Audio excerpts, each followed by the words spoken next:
नमस्कार मित्रांनो, मी तुमचा शेळी पालक मित्र निलेश जाधव. किसान संवादच्या या उपक्रमामध्ये सर्व शेळी पालक मित्रांचं मी महाराष्ट्र गोट फार्मर असोसिएशन GFAच्या वतीने मी स्वागत करतो. आजचा आपला विषय आहे उस्मानाबादी शेळीमधील संशोधन आणि आपल्याला खूपच अशा अनुभवी अशा मार्गदर्शिका लाभलेल्या आहेत. त्यांचं नाव आहे डॉक्टर चंदा निमकर. नमस्कार मॅडम. मॅडम तुमचा व्हिडिओ पण ऑन. नमस्कार. नमस्कार. मॅडम, सर्वप्रथम तर सर्व शेळी पालकांचा आणि किसान टीम GFAच्या वतीने मी तुमचे खूप खूप आभार मानतो की तुम्ही वेळात वेळ काढून आम्हाला ह्या संवादासाठी उपलब्ध झाल्या. सर्वप्रथम तर आम्ही असं सर्वजण जाणून घेऊ इच्छितो की तुमचा वैद्यकीय प्रवास आणि शेळी पालनामधला प्रवास हा कसा सुरू झाला आणि त्याच्याबद्दल एक थोडक्यात माहिती दिली तर बरं होईल. प्रथम तर मीच तुमचे आभार मानू इच्छिते, कारण या माध्यमाद्वारे तुम्हीच मला फार मोठी संधी दिलेली आहे लोकांशी संपर्क साधण्याची. आणि तुमचं मोठेपण आहे. नाही, आणि ही माझी पहिलीच वेळ आहे मराठीमधून अशा प्रकारे वेबिनारद्वारे लोकांशी संपर्क साधण्याची. आणि मी kisan.net यांचे पण मनपूर्वक आभार मानू इच्छिते की त्यांनी अशा प्रकारची लोकांसाठी ही सोय उपलब्ध करून दिलेली आहे. आणि विशेषतः निलेश, तुमचं मी अभिनंदन करू इच्छिते की तुम्ही खूपच वेगवेगळ्या प्रकारचे विषय या शेळी पालनाच्या क्षेत्रातले निवडून त्याच्यावरती आतापर्यंतचे वेबिनार केलेले आहेत. आणि मी तुम्हाला थोडंसं एक उदाहरण देऊ इच्छिते की माझ्या ओळखीचे एक गृहस्थ जे मुंबईला एका पर्यटनाच्या क्षेत्रात काम करत होते. तर परवा मला त्यांचा फोन आला आणि ते म्हणाले की मी संकेश्वर तालुक्यातल्या माझ्या गावात आलोय, आता मुंबई सोडली आणि मला थोड्या प्रमाणावरती शेळी पालन करायचंय, तर मी काय करू? तुम्ही मला काहीतरी सांगा ह्याच्या संबंधी, मी काय करू शकतो? तर तेव्हा तुम्ही जे युट्यूबचे सगळे लिंक्स पाठवता आतापर्यंत झालेल्या वेबिनारचे, ते मी त्यांना चक्क फॉरवर्ड केलं आणि त्यांना म्हटलं की तुम्ही ह्याच्यातले हे बघा वेबिनार्स आणि त्याच्यातनं तुम्हाला बरीचशी माहिती कळेल. म्हणजे हा माहितीचा खूप मोठा स्रोत तुम्ही तयार करून ठेवलाय आणि त्या विषयातले तज्ञ आणि अगदी अद्ययावत माहिती आत्ताची त्याच्यामध्ये आहे. तर त्यामुळे हे फारच उपयोगी असा उपक्रम आहे. Thank you madam. आणि किसान संवादचा बी याच्यात खूप मोठा वाटा आहे, कारण हो, त्यांनीच नक्कीच. कारण याच्यासाठी ज्या सगळ्या सुविधा लागतात, तज्ञ मंडळी लागतात, हे सगळं माहिती असलेली, या सगळी तंत्रज्ञान माहिती असलेली, तर आणि हे सगळं एवढं सुरळीत चालण्यासाठी त्याच्या मागे पुष्कळसे प्रयत्न असतात, हे मला माहिती आहे. त्यामुळे त्यांचे पण मी आभार मानू इच्छिते. बरं, माझ्याबद्दल थोडंसं सांगायचं म्हटलं तर शेळी पालन किंवा मेंढी पालन या क्षेत्रामध्ये मी जरा योगायोगानेच आले आणि त्याला कारण म्हणजे 2-3 कारणं होती. एक म्हणजे की माझा मूळचा बंडखोर स्वभाव, हे एक कारण. दुसरं कारण म्हणजे माझे वडील आणि ते मला सुचवत असलेल्या वेगवेगळ्या गोष्टी.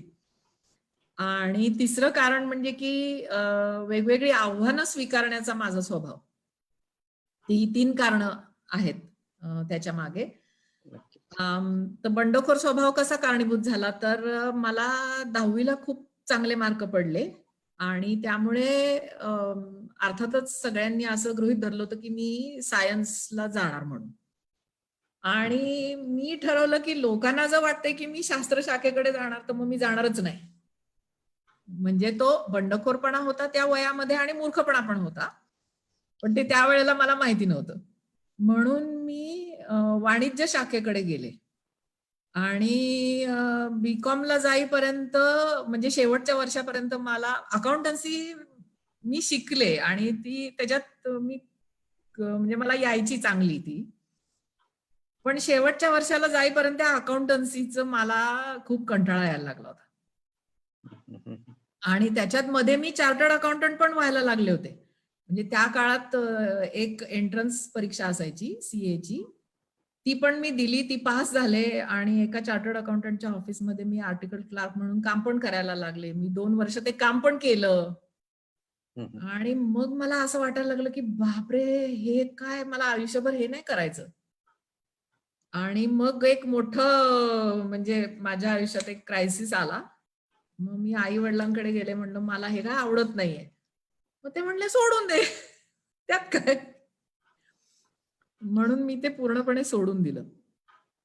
पण मला बीकॉम तर पूर्ण करणं भाग होतं. त्याच्यामुळे मी शेवटच्या वर्षाला कॉमर्सच्या विषयांच्या ऐवजी मी ॲडव्हान्स्ड स्टॅटिस्टिक्स हा विषय घेतला. आणि पुढे मी बीकॉम मध्ये सुवर्ण पदक वगैरे मिळवलं. पण त्या विषयातली माझी गोडी कॉमर्स या विषयातली जवळ नाहीशी झालेली होती तोपर्यंत. आणि मग काय करायचं हा एक समोर प्रश्न होता. मग त्यामध्ये माझ्या वडिलांनी मला सुचवलं की तुला शेती करायची का? आपली जी शेती आहे, म्हणजे जी शेती घरची आमची शेती जी वडील सांभाळत होते तोपर्यंत, तर त्यांना ती शेती सांभाळायचा कंटाळा आला होता मला वाटतं. आणि मग मी ती शेती सांभाळायला सुरुवात केली. मला शेतीमधलं काहीच माहिती नव्हतं. तर जवळ-जवळ 2-3 वर्ष मी पूर्णपणे ती शेती केली. मी शेतावरती जाऊन राहायला लागले. साधारण 81 साली, म्हणजे बीकॉम झाल्या-झाल्या. आणि मी अजूनही तिथेच राहते. फलटण तालुक्यातल्या राजाळे या गावामध्ये शेतावरती तिथेच मी अजूनही राहते. आणि मग ती शेती करता-करता मला आणखी काहीतरी आपल्यापुढे आणखी काहीतरी बौद्धिक आव्हान पाहिजे, असं वाटायला लागलं होतं. आणि त्यामुळे मी अमेरिकेत जाऊन अर्थशास्त्रामध्ये मी एम.ए. केलं. आणि अमेरिकेत जायला एक कारण असं होतं, की माझ्या वडिलांची आई ही अमेरिकन होती. आणि त्यामुळे माझ्या वडिलांना असं वाटायचं, की अमेरिकन संस्कृतीची ओळख ही आम्हा बहिणींना झाली पाहिजे. आणि म्हणून मी अमेरिकेला गेले आणि तिथे मी ब्राउन युनिव्हर्सिटीमधून अर्थशास्त्राची पदवी घेतली. मग मी परत आले. आणि अर्थशास्त्राची पदवी घेऊन माणसं काय करतात? तर शिकवतात. मला त्यावेळेला शिकवण्यातही काही रस नव्हता. त्याच्यामुळे मी पुन्हा शेती करायला लागले. आणि नंतर मग मी आमची जी निमकर कृषी संशोधन संस्था आहे, तिथे माझ्या वडिलांनी पशुसंवर्धन विभागाची सुरुवात केली होती. तिथे मी काम करायला लागले माझ्या वडिलांच्या बरोबर. आणि तिथे माझ्या वडिलांनी ब्रिटिश काउन्सिल तर्फे एक डॉक्टर जेरल्ड विनर म्हणून पशु अनुवंशशास्त्र तज्ञ आहेत. तर त्यांना बोलावलं होतं. महाराष्ट्रामध्ये शेळ्या मेंढ्यांची उत्पादकता वाढवण्यासाठी काय करायला पाहिजे याबद्दल सल्ला देण्यासाठी म्हणून त्यांनी बोलावलं होतं. तर ते आले होते, तर त्यांच्याबरोबर मी बरीचशी चर्चा केली.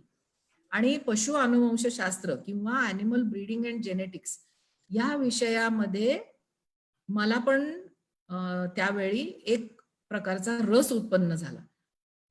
आणि ह्या विषयात काहीतरी पुढे करायला आवडेल असं मला वाटायला लागलं. आणि डॉक्टर जेरल्ड विनरनी मला असा सल्ला दिला, की स्कॉटलंडमध्ये एडिनबरा विद्यापीठ हे जे आहे, तर तिथे MSc ॲनिमल ब्रीडिंग हा कोर्स होता. अजून सुद्धा आहे तो कोर्स.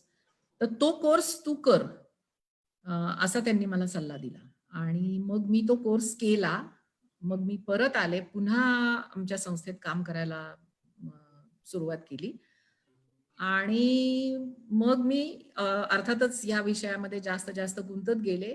पुढे त्याच्यानंतर आणखीन 10 वर्षांनी, 15 वर्षांनी मला पीएचडी करण्याची संधी मिळाली. तेव्हा मी ऑस्ट्रेलियाला जाऊन तिथल्या युनिव्हर्सिटी ऑफ न्यू इंग्लंडमध्ये मी पीएचडी केली.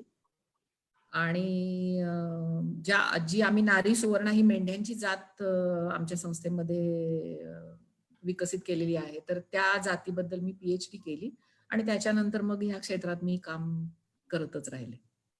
तर असा थोडक्यात माझा प्रवास नक्कीच.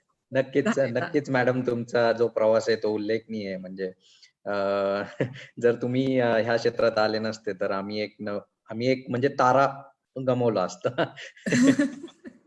तर मॅडम पुढचा प्रश्न असा होता, की तुम्ही 2 संस्थेचे संचालकीय आहेत. ह्या पदावरती आहेत. तर महाराष्ट्र शेळी व मेंढी संशोधन व विकास संस्था आणि पशुसंवर्धन विभाग, निमकर कृषी संशोधन संस्था. तर ह्यांच्याबद्दल थोडक्यात एक थोडी माहिती द्या, की कधी स्थापना झालती आणि त्यांचा उद्देश काय होता? आणि मग नंतर तुम्ही तुमचं जे उस्मानाबादीचं जे संशोधन केलंय, त्याबद्दलच्या स्लाइड्स आपण बघूया. चालेल. निमकर कृषी संशोधन संस्थेची स्थापना 1968 साली झाली. आता म्हणजे त्या संस्थेला 52 वर्षापेक्षा जास्त होऊन गेलेली आहेत. आणि महाराष्ट्र कृषी संशोधन महाराष्ट्र शेळी मेंढी संशोधन व विकास संस्था या संस्थेची स्थापना निमकर साहेब आणि अप्पासाहेब पवार यांनी 1990 साली केली. आणि या दोन्ही संस्था या जो बॉम्बे पब्लिक ट्रस्ट ऍक्ट आहे त्याच्या खाली नोंदणीकृत आहेत आणि महाराष्ट्र सोसायटीज रजिस्ट्रेशन ऍक्ट जो आहे तर त्याच्या खाली पण या संस्था नोंदणीकृत आहेत. तर निमकर कृषी संशोधन संस्थेच्या पशुसंवर्धन विभागातर्फे मेंढी विकास किंवा हे काम आम्ही प्रथम चालू केलं होतं. आणि त्यानंतर महाराष्ट्र शेळी मेंढी संशोधन विकास संस्था स्थापन करण्याचं एक महत्वाचं कारण म्हणजे की निमकर साहेबांना जास्तीत जास्त संस्थांशी जोडून घ्यायचं होतं. आणि म्हणून आज या संस्थेच्या सदस्य संस्था अशा जवळजवळ महाराष्ट्रातल्या 50-60 वेगवेगळ्या संस्था आहेत. आणि त्यामुळे आम्ही आमचे उपक्रम वगैरे जास्तीत जास्त संस्थांपर्यंत हे पोहोचवू शकतो. तर परंतु या दोन्ही संस्था संलग्न संस्था आहेत आणि यांचं कार्य सुद्धा बरंचसं हे सहकार्याने चालणारं अशा प्रकारचं हे काम आहे. तर त्याच्यामुळे आम्ही फलटणमध्ये हे काम करत आहोत आणि पशुसंवर्धन विभागाची स्थापना पण 1990 साली झालेली आहे. तर त्याच्यामुळे हे दोन्ही साधारण एकाच वेळेला हे काम चालू झालेलं आहे. नक्कीच. आणि सध्या हे पशुसंवर्धन या क्षेत्रातलं जे संशोधन आहे तर ते माझे वडील याच्यामध्ये अर्थातच पूर्णपणे सक्रिय होते, परंतु आता वयोमानापरत्वे ते बघू शकत नाहीत. तर त्याच्यामुळे मी आणि डॉक्टर प्रदीप घळसासी हेच या विभागातलं सगळं मुख्यत्वे करून आम्ही काम सांभाळतो आहोत. आणि जी महाराष्ट्र शेळी मेंढी संशोधन व विकास संस्था आहे तर त्याचे आमचे विश्वस्त पदावरती सुद्धा बरीच चांगली माणसं त्याच्यामध्ये आहेत. आणि उदाहरणार्थ महाराष्ट्र शेळी मेंढी जे महामंडळ आहे महाराष्ट्र सरकारचं तर त्यांचे प्रतिनिधी सुद्धा या संस्थेच्या सदस्य हे आहेत आणि सर्व प्रकारच्या त्याच्या बैठकांना वगैरे ते नेहमी येत असतात. आणि दुसरं इथे मला सांगायला पाहिजे की साधारण 1987-88 साली महाराष्ट्र सरकारने एक शेळी मेंढी आयोग नेमलेला होता आणि त्या आयोगाचे अध्यक्ष माझे वडील BV निमकर हे होते. आणि आयोगाने जेव्हा महाराष्ट्र सरकारला आपला अहवाल सादर केला त्याच्यानंतर माझ्या वडिलांच्या लक्षात आलं की बहुतेक करून या अहवालातल्या शिफारशींची अंमलबजावणी काही सरकारतर्फे होण्याची फारशी शक्यता नाहीये. आणि त्यामुळे सुद्धा हे सुद्धा एक कारण होतं की त्यांनी महाराष्ट्र शेळी मेंढी संशोधन व विकास संस्थेची स्थापना केली, कारण या अहवालातल्या शिफारशींची अंमलबजावणी आपण स्वतःच करायला लागलं पाहिजे अशी त्यांची त्यावेळेची धारणा होती. आणि म्हणून सुद्धा त्यांनी या संस्थेची स्थापना केली आणि त्यातल्या काही शिफारशी आम्ही प्रत्यक्षात आणल्या सुद्धा आहेत. नक्कीच मॅडम. तुमचा म्हणजे ह्या संस्थेचा जो प्रवास आहे तो तुमच्या तोंडून ऐकून म्हणजे पुस्तकी तर आपल्याला माहितीच आहे, पण तरी तुमच्या तोंडून ऐकून बरं वाटलं. आणि मॅडम, आता न वेळ घालवता आपण जो आपला तुम्ही जो उस्मानाबादी शेळीमध्ये जे संशोधन केलेले आणि त्याच्या जे फाइंडिंग्स आहेत त्या आपण तुमचं स्क्रीन शेअर करून तुम्ही त्या दाखवून तुमचं प्रेझेंटेशन चालू करू शकता. तर मी हे प्रेझेंटेशन साधारण एक 15 मिनिटांमध्ये 15 ते 20 मिनिटांमध्ये आटपण्याचा प्रयत्न करते आणि त्यामुळे लोकांना प्रश्न वगैरे विचारण्यासाठी वेळ राहील. हं, हं. मॅडम थोडंसं डिस्टर्ब करा. हां, ठीक आहे. लॅपटॉपचा फ्लॅप थोडासा खाली घेताल का तुम्ही? काय म्हणाला? लॅपटॉपचा फ्लॅग आहे ना, थोडासा खाली घ्या. हां. बस. ठीक आहे. ठीक आहे. हो, ठीक आहे, ठीक आहे. हो मॅडम. तर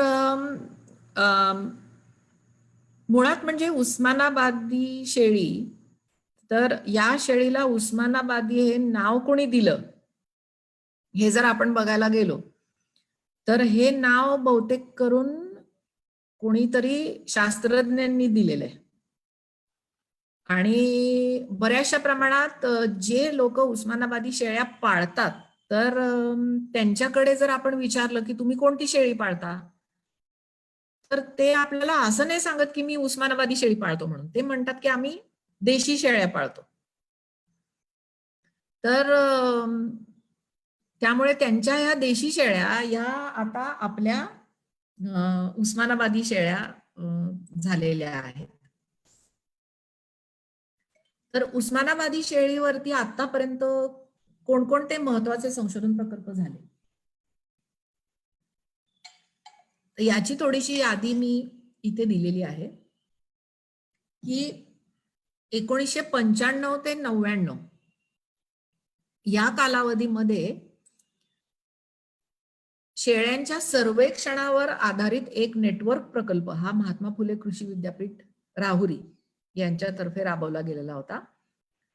म्हणजे त्यांनी अहमदनगर, उस्मानाबाद आणि सोलापूर या 3 जिल्ह्यांमधल्या उस्मानाबादी शेळ्यांचं सर्वेक्षण करून त्याच्यावरती त्यांचे जे निष्कर्ष होते तर ते प्रसिद्ध केलेले होते. नंतर राहुरी येथे महात्मा फुले कृषी विद्यापीठाच्या प्रक्षेत्रावरती अर्धबंदिस्त पद्धतीने उस्मानाबादी शेळ्यांचा कळप हा बरीच वर्ष ठेवला जात आहे. त्यानंतर पुण्यश्लोक अहिल्यादेवी महाराष्ट्र मेंढी व शेळी विकास महामंडळ हे जे महाराष्ट्र सरकारचं महामंडळ आहे तर त्यांच्यातर्फे त्यांच्या वेगवेगळ्या प्रक्षेत्रांवरती साधारणपणे 3000 पेक्षाही जास्त उस्मानाबादी शेळ्या आज ठेवल्या जात आहेत आणि बऱ्याच वर्षांपासून या उस्मानाबादी शेळ्या तिथे ठेवल्या जातात. आणि त्यानंतर 2009 पासून ते आज तागायत भारतीय कृषी संशोधन परिषद ही जी आहे भारत सरकारची, तर त्यांच्यातर्फे अखिल भारतीय समन्वयित शेळी सुधार प्रकल्प असा एक प्रकल्प चालवला जातो आणि त्याच्या अंतर्गत उस्मानाबादी शेळीचं गाव पातळीवरचं संशोधन केंद्र हे 2009 पासून आमच्या संस्थेमध्ये म्हणजे निमकर कृषी संशोधन संस्थेमध्ये हे चालवलं जात आहे. नक्कीच. तर आता हा जो नकाशा आहे तर याच्यामध्ये हा जो प्रकल्प आहे जो all India coordinated research project AICRP असं इथे जे लिहिलेलं आहे, तर या प्रकल्पाची केंद्र कुठे कुठे आहेत ते ह्या नकाशामध्ये आपल्याला दिसतं भारतभर. तर याच्यामध्ये आपण पाहू शकता की 17 ही गाव पातळीवरची संशोधन केंद्र याच्यामध्ये आहेत. म्हणजे ते लेह किंवा जम्मू काश्मीरमध्ये असलेलं चांगथांगी शेळीचं केंद्र, तिथपासून ते खाली केरळमध्ये मलबारी शेळीचं केंद्र आणि ह्याच्यामध्ये गद्दी शेळ्या हिमाचल प्रदेशमधल्या, मारवाडी आणि सिरोही या राजस्थानमधल्या, सुरती ही गुजरातमधली, महाराष्ट्रामध्ये संगमनेरी आणि उस्मानाबादी, नंतर बिहारमध्ये ब्लॅक बेंगॉल शेळी, झारखंडमध्ये सुद्धा या ब्लॅक बेंगॉल शेळीचं एक केंद्र आहे. ओडिशामध्ये गंजम शेळीचं केंद्र आहे. कोलकाता मध्ये, पश्चिम बंगालमध्ये ब्लॅक बेंगॉल शेळीचं केंद्र आहे. त्यानंतर आसाममध्ये आसाम हिल गोट या शेळीचं केंद्र आहे. मग अंदमानमध्ये अंदमान शेळीचं केंद्र आहे. मध्य प्रदेशमध्ये बुंदेलखंडी शेळीचं केंद्र आता नुकतंच चालू झालेलं आहे. आणि याशिवाय 3 ही त्यांची अर्धबंदिस्त शेळी पालन संशोधन केंद्र ही सिरोही, बार्बरी आणि जमनापारी. हे सिरोही केंद्र हे central sheep and wool research institute मध्ये आहे आणि जमनापारी आणि बार्बरीची ही फार्म युनिट्स ही central institute for research on goats मध्ये आहेत. तर याच्यातली आमची जी नारी संस्था आहे, तर आमचं केंद्र हे एकमेव बिन सरकारी संस्थेतलं केंद्र आहे. बाकी सर्व केंद्र ही वेगवेगळ्या कृषी विद्यापीठांमध्ये किंवा पशुशास्त्र विद्यापीठांमध्ये ही केंद्र चालवली जात आहेत. आणि मी एकटीच याच्यातली महिला प्रमुख असलेलं असं केंद्र आहे. बाकी सगळ्या केंद्रांचे प्रमुख हे पुरुष आहेत. नक्कीच मॅडम. फक्त फील्ड युनिट आणि फार्म युनिट मध्ये फरक काय आहे? फील्ड युनिट, फील्ड युनिट मध्ये त्यांची संकल्पना अशी आहे की, अर्थात हे थोडंसं पुढे येणार आहे. फील्ड युनिटचे काय उद्दिष्ट आहेत त्याच्याबद्दल मी थोडंसं बोलणार आहे. आणि फार्म युनिट हे जे आहे, तर ते एक प्रकारचं आपण ज्याला ऑर्गनाइज्ड गोट फार्म म्हणू, तर अशा प्रकारचं फार्म उभारून तिथे शेळ्यांबद्दल संशोधन करणे, याच्यासाठी ती फार्म युनिट्स आहेत. आणि थोडीशी मी पुढच्या स्लाइडकडे जाते. तर याच्यामध्ये इथं जी उस्मानाबादी प्रकल्पाची उद्दिष्ट आहेत, तर ती सगळी ही त्या फील्ड युनिटचीच उद्दिष्ट आहेत. ओके. तर ती काय आहेत उद्दिष्ट? तर मी पहिलं इथे लिहिलेलं आहे की शेळ्या पाळल्या जात असलेल्या परिसंस्थेतच त्यांची उत्पादकता वाढवणं. म्हणजे या शेळ्या कुठे पाळल्या जातात? आता जास्त प्रमाणात शेळ्या आहेत कुठे? तर वेगवेगळ्या गावांमध्ये शेळी पालकांकडे या शेळ्या आहेत. आणि मग तिथे आपण जाऊन तिथे त्यांची उत्पादकता वाढवायचं हे काम करायचं. हा फील्ड युनिटचा मुख्य उद्देश आहे. तर अनुवंशिक सुधारणेसाठी निवडक अशा पैदाशीच्या बोकडांचा गावांमध्ये प्रसार करायचा आहे. म्हणजे ते बोकड गावांमधल्या शेळ्यांमधूनच निवडायचे आहेत आणि त्यांचा प्रसार पण तिथेच करायचा आहे. निवडक बोकडांच्या गोठवलेल्या वीर्याचा या प्रकल्पाबाहेर प्रसार करायचा आहे. आणि गावातल्या शेळी पालकांच्या शेळ्यांची उत्पादन क्षमता सुधारण्यासाठी त्यांच्या शेळ्यांचा आहार आणि आरोग्य व्यवस्थापन हे तिथं जाऊन सुधारायचं आहे. त्याचप्रमाणे शेळी पालकांची क्षमता वृद्धी करायची आहे आणि शाश्वत आणि फायद्याच्या शेळी पालनाला उत्तेजन द्यायचं आहे. हे प्रत्येक, मी तुम्हाला जी जात दाखवली, तर प्रत्येक जातीच्या फील्ड युनिटचं हेच काम आहे. त्या जातीमध्ये त्यांनी ते करायचं आहे, त्यांच्या विभागामध्ये किंवा त्यांच्या राज्यामध्ये आणि त्या जिल्ह्यांमध्ये. ओके. तर मग आता उस्मानाबादी संशोधन प्रकल्प कार्यरत असलेले जिल्हे सध्या कोणते कोणते आहेत? तर याच्यामध्ये आम्ही जिथे आहोत तिथे म्हणजे सातारा जिल्हा, नंतर आमच्या लगतचा पुणे आणि सोलापूर जिल्हे आणि अहमदनगर आणि बीड, तर एवढ्या जिल्ह्यांमध्ये आम्ही सध्या काम करत आहोत. आणि हे बाकीचे जे या नकाशामध्ये फिकट गुलाबी किंवा जांभळ्या अशा रंगामध्ये हे जिल्हे जे दाखवलेले आहेत, तर या जिल्ह्यांमध्ये वेगवेगळ्या संस्थांतर्फे आमच्याकडून उस्मानाबादी बोकडाचं गोठवलेलं वीर्य घेऊन ते वीर्याचा वापर करून कृत्रिम रेतन हे या जिल्ह्यांमध्ये करण्यात आलेलं आहे. तर आता स्लाइड वरती फक्त असं हे विचारायचं होतं की उस्मानाबादी शेळी ही उस्मानाबाद जिल्ह्यामधली, मग तिथं का नाही कार्य आपलं चालू? उस्मानाबाद जिल्ह्यामध्ये आम्ही कार्य फील्ड युनिट म्हणजे करत होतो. म्हणजे उस्मानाबाद जिल्ह्यामध्ये कळंब तालुक्यामध्ये आम्ही 3-4 वेगवेगळी गावं त्यावेळेला निवडलेली होती आणि आम्ही काम करत होतो. पण त्याच्यामध्ये आम्हाला काही अडचणी आल्या. तर त्या कसल्या? तर फलटण पासून उस्मानाबाद जिल्ह्याचं अंतर जास्त असल्यामुळे आम्हाला तिथल्या एका संस्थेची मदत घेऊन याच्यामध्ये काम करावं लागलं. कारण आम्हाला सारखं म्हणजे आम्ही जात होतो तिथे, साधारण महिन्यातून 2दा जात होतो, पण आठवड्यातून एकदा वगैरे जाणं हे त्यावेळेला आम्हाला तिथे शक्य नव्हतं. आणि त्यामध्ये हे संशोधनाचं काम असल्यामुळे आणि ती जी संस्था होती, सामाजिक कार्य करणारी ती संस्था होती किंवा एक प्रकारचं दलितांच्या बाजूनी गायरान जमिनींचा ताबा मिळवण्यासाठी कार्य करणारी ती संस्था होती. तर त्या संस्थेचे कार्यकर्ते हे त्यांचा पिंड हा संशोधकाचा नव्हता आणि त्यामुळे आम्हाला जे काटेकोर पद्धतीने कार्य तिथे करून पाहिजे होतं किंवा ज्या नोंदी ठेवून पाहिजे होत्या, जो डेटा तिथून पाहिजे होता, तर तशा प्रकारचं काम तिथे होत नव्हतं.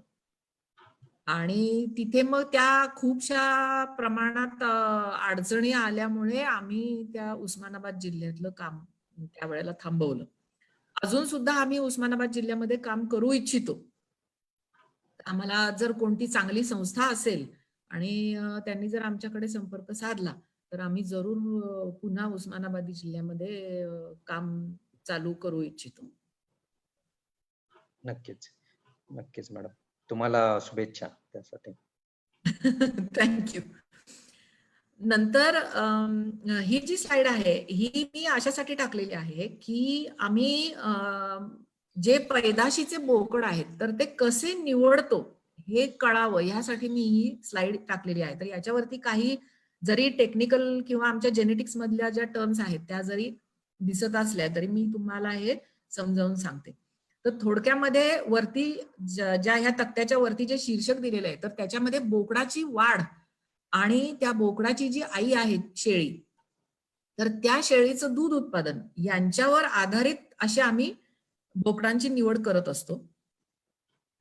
आणि साधारणपणे ते बोकड हे जुळे किंवा तिळे किंवा इथे चवळ्यातला सुद्धा बोकड निवडलेला आपण याच्यामध्ये दिसेल आपल्याला. फक्त याच्यातला एकच बोकड हा एकटा जन्मून म्हणजे सिंगल जन्मून सुद्धा त्याची निवड झालेली आहे. आणि त्याचं कारण म्हणजे की त्या बोकडाची जी माता किंवा आई ही शेळी आहे तर त्या शेळीला आधीच्या वेतांमध्ये आणि नंतरच्या वेतांमध्ये तिला जुळी तिळी आणि चवळी झालेली होती, म्हणून या बोकडाची आम्ही निवड केली. आणि या बोकडांचं स्वतःचं 9 महिन्याच्या वयातलं वजन काय होतं हे इथे लिहिलेलं आहे. आणखीन ते आपण पाहू शकता की साधारण 24 किलो पासून ते 36.2 किलो पर्यंत हे वजन स्वतःच त्या बोकडांचं आलेलं होतं. आणि याच्यामध्ये विशेषतः A325 हा जो बोकड आहे तर हे 36.2 किलो याच्यावरती कोणी विश्वास ठेवायला तयार नव्हतं, परंतु हे खरं वजन आहे. आणि आम्हाला सुद्धा एवढी कल्पना नव्हती की उस्मानाबादमध्ये एवढी वजन असू शकतात आणि गावांमधल्या शेळी पालकांचं व्यवस्थापन हे इतकं उत्तम असू शकतं. तर याचं एक हे आपल्याला दिसून येतं. आणि ही फक्त एक यादी आहे. अशा प्रकारचे आतापर्यंत 81 बोकड आम्ही निवडलेले आहेत. त्यामुळे ही फक्त एक झलक आहे. आणि याच्यामध्ये ह्या शेवटच्या रकान्यामध्ये त्या बोकडाच्या आईचं 100 दिवसांचं दूध उत्पादन किती आहे ते लिहिलेलं आहे. फक्त ह्याच्यातलं पहिलं जे आहे तर ते एका दिवसाचं टेस्ट डे जे म्हणू आपण मिल्क यील्ड तर ते फक्त आहे, म्हणजे साधारण 1 लिटरच्या आसपास ते आहे. आणि बाकी शेळ्यांनी मात्र आता हा S485 आणि S486 हे मला वाटतं भाऊ आहेत आणि त्यांच्या आईनी चक्क 100 दिवसांमध्ये 223 लिटर म्हणजे सरासरीने दिवसाला 2 लिटर पेक्षा जास्त एवढं दूध त्या शेळींनी दिलेलं आहे. तर मग अशा प्रकारची आनुवंशिकता असलेल्या बोकडांची साधारणपणे आम्ही या प्रोजेक्टमध्ये निवड करतो आहोत पुढील पैदाशीसाठी. आणि या बोकडांपैकी हा एक बोकड आपल्याला दिसतोय ज्या शेळी पालकाच्या एका कळपामध्ये हा पैदाशीसाठी आम्ही सोडलेला आहे तो. नंतर आतापर्यंत आम्ही काय उद्दिष्ट साध्य केलेली आहेत, तर 10 वर्षांमध्ये साधारण 6,000 शेळ्या आणि त्यांची करड यांच्या नोंदी ठेवून एका वेताला 150 लिटरपेक्षा जास्त दूध देणाऱ्या अशा शेळ्यांची भराभर वाढणारी आणि जुळी जन्मलेली नर करड निवडून मोठी करून ती पैदाशीसाठी आम्ही वेगवेगळ्या गावांमध्ये दिलेली आहे. तर याच्यामध्ये साधारण 1001 शेळ्यांच्या नोंदी, दूध नोंदी आम्ही ठेवल्या. तर त्याच्यातल्या 20% शेळ्या या 150 लिटरपेक्षा किंवा काही बाबतीत 200 लिटरपेक्षाही जास्त दूध देणाऱ्या अशा शेळ्या आम्हाला आढळून आल्या. आणि असे जे बोकड आम्ही निवडले, तर यातल्या निवडक बोकडांचं वीर्य गोठवून कर्नाटक सरकारला त्याच्यातले 20,000 डोस आणि महाराष्ट्रामध्ये खाजगी जे कृत्रिम रेतन करणारे तंत्रज्ञ आहेत, तर त्यांच्या माध्यमातून 22,450 डोसचं आम्ही वितरण आतापर्यंत केलेलं आहे. आणि हे शेळ्या गाभण राहण्याचं प्रमाण हे 50 ते 60% आहे. आणि म्हसवड येथील माणदेशी प्रतिष्ठानच्या आम्हीच आमच्या संस्थेतर्फे प्रशिक्षित केलेल्या पशुसखींतर्फे सुद्धा मोठ्या प्रमाणावर शेळी पालकांच्या घरी जाऊन कृत्रिम रेतन हे केलं जातं वेगवेगळ्या जिल्ह्यांमध्ये आणि तालुक्यांमध्ये. आणि या 22,450 पैकी बरेचसे डोस हे या माणदेशी प्रतिष्ठाननी सुद्धा आमच्याकडून नेलेले आहेत.